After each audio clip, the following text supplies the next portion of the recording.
Congolaises, Congolais, mes très chers compatriotes, je m'adresse solennellement à vous en ce jour dans un contexte exceptionnel en rapport avec la situation sécuritaire que connaît notre pays dans sa partie orientale. Ce contexte d'agression et d'occupation des territoires dans le Nord Kivu est perpétré par le groupe terroriste dit du M23 avec l'appui avéré en hommes et en logistique du Rwanda.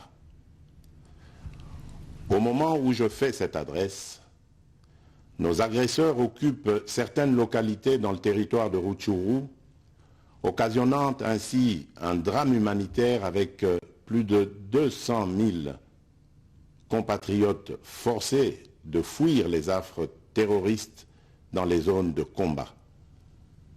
Ils se retrouvent en dehors de chez eux, sans logis, sans nourriture et sans soins. Des instructions précises ont été données au gouvernement pour leur rassemblement et leur prise en charge. Au-delà de ces efforts, j'en appelle à un élan général de solidarité pour alléger leur fardeau. Certes, cette situation n'est pas nouvelle. En effet, depuis plusieurs décennies, des groupes armés nationaux et étrangers écument l'est de notre pays en y commettant des atrocités innombrables sur fond d'exploitation illégale de nos ressources naturelles. C'est ainsi qu'à l'occasion de mon avènement, j'avais été amené à prendre l'engagement devant la nation de rétablir au cours de mon mandat la paix et la sécurité là où elles sont compromises et de les consolider là où elles existent.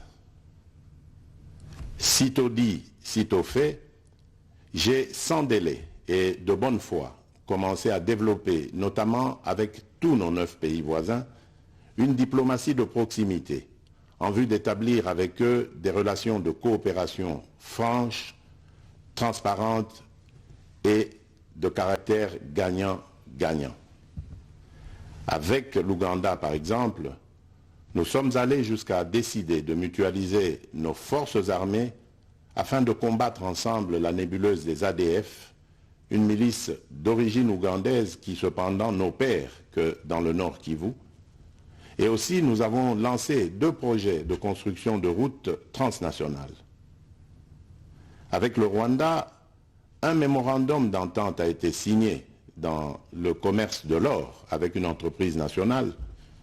Une ligne aérienne a été ouverte à la compagnie nationale rwandaise dans notre pays et un accord de non-double taxation a été signé. Malgré cela, ce pays va nous surprendre en réactivant les terroristes du M23. Alors qu'il avait été défait par les armes en 2013, le M23 va refaire surface en prenant notre armée à court, notamment à Bunagana, cité qu'il occupe depuis le 13 juin 2022. En effet, sous la fallacieuse accusation de soutien des FARDC au FDLR, le Rwanda a en réalité des velléités expansionnistes, avec comme intérêt principal l'appropriation de nos minerais, et pour ce faire, il s'active à déstabiliser l'Est du Congo pour créer une zone de non-droit en vue d'assouvir ses appétits criminels. Pour faire face à cette situation, 2 options s'offraient à nous, la diplomatie ou la guerre. J'ai résolu de privilégier la première option, quitte à en venir à la seconde, faute de résultats. L'option diplomatique a donc été mise en œuvre. C'est ici l'occasion pour nous de rappeler que notre attachement à la recherche de la paix par des voies pacifiques n'est aucunement un signe de faiblesse, moins encore un aveu d'une incapacité de notre pays à s'inscrire dans une logique de guerre totale contre tous ceux qui continuent à abuser de notre patience, mais plutôt une expression de notre culture de paix et de notre identité légendaire de peuple hospitalier.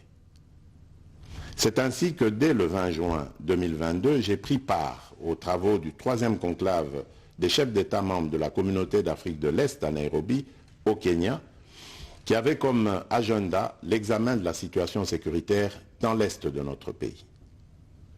À l'issue de ce forum, les dirigeants des pays membres de la communauté d'Afrique de l'Est sont tombés d'accord sur le déploiement d'une force régionale pour imposer la paix dans l'Est de la République démocratique du Congo.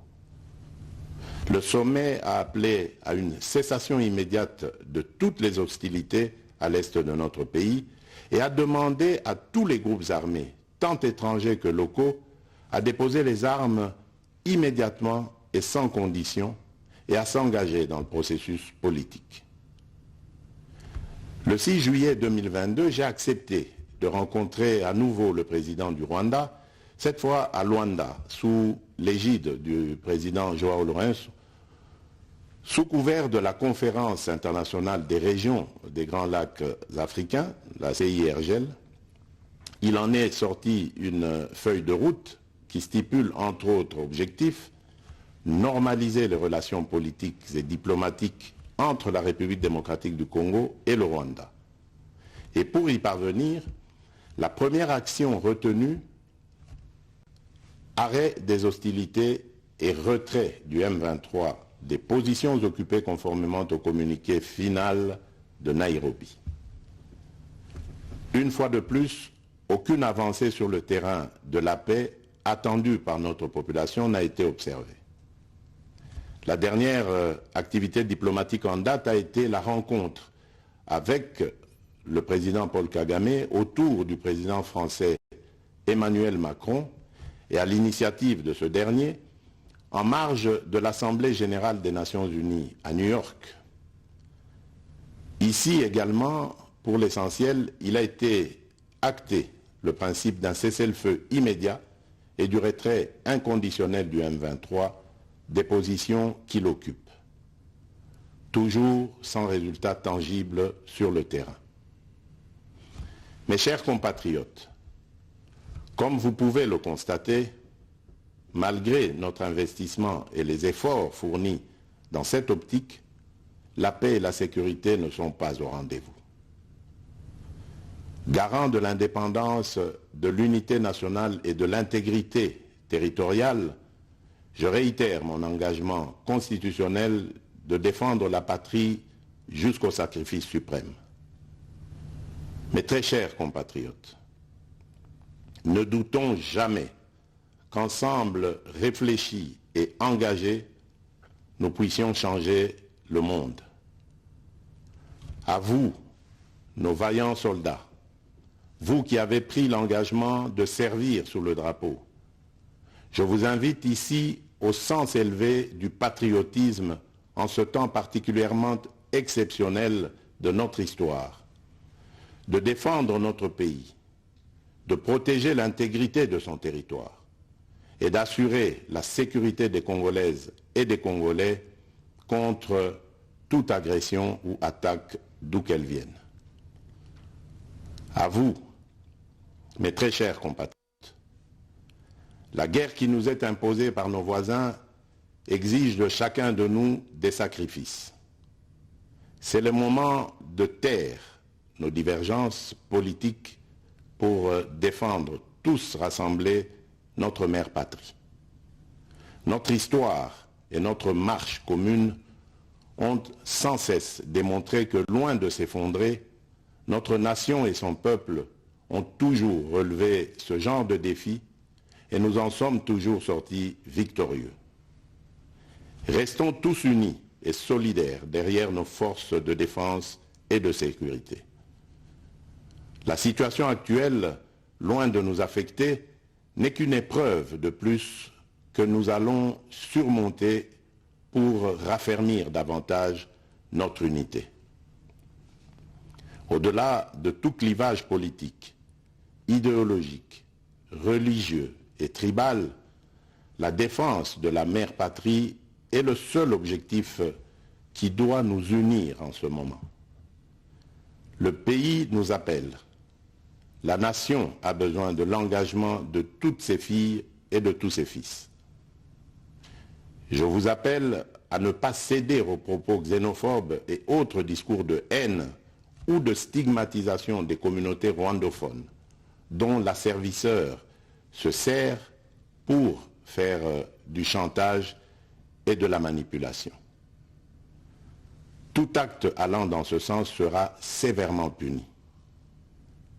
En réponse à la forte demande de la jeunesse, j'invite celle-ci à s'organiser en groupe de vigilance en vue d'appuyer et d'accompagner et de soutenir nos forces armées, nos forces de défense dans l'accomplissement de leur noble mission. C'est ici l'occasion de mettre en garde tous les traîtres civils ou militaires et autres brebis galeuses qui servent les intérêts de l'ennemi. Ils seront exposés à la rigueur de la loi en ayant le juste châtiment que mérite ce genre de comportement.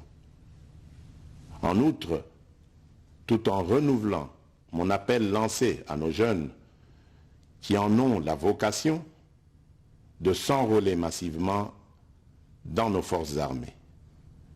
Je réitère l'instruction faite au chef d'état-major général d'accélérer à cet effet la mise en place de centres de recrutement à travers les 26 provinces que compte notre pays.